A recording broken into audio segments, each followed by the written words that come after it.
आतापासून काय काय करता मंत्र मला माहित नाही, कारण हैदराबाद मध्ये एक स्पीच मी त्यांचा ऐकला, जर रेवंत रेड्डीने काहीतरी एक भाषण केला, त्यावेळेला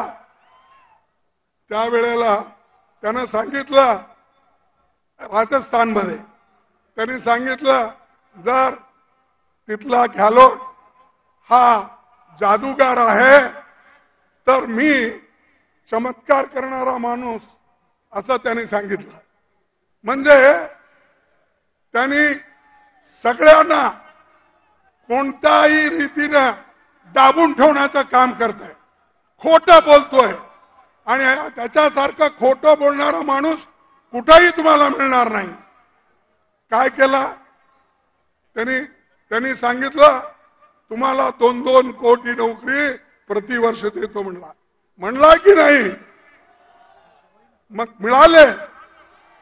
कसं मिळत नाही हो? का तो प्रधानमंत्री आहे, खोटं बोलतोय? 15 लाख रुपये तुम्हाला देतो म्हणला, दिला नाही? दिला.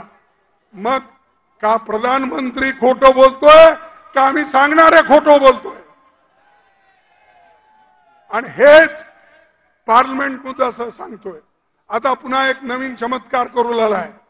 आता सगळं सोडून, काम सोडून, लोकांचे कठीणाई सोडून, आमच्या किसानचे मुद्दे सोडून, अनएम्प्लॉयमेंटचे मुद्दे सोडून आता सगळं देवाकडे लागलाय.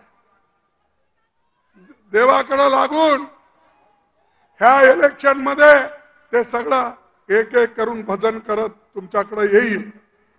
तर बंधूंनो, तुम्ही त्या कशालाही बघू नका.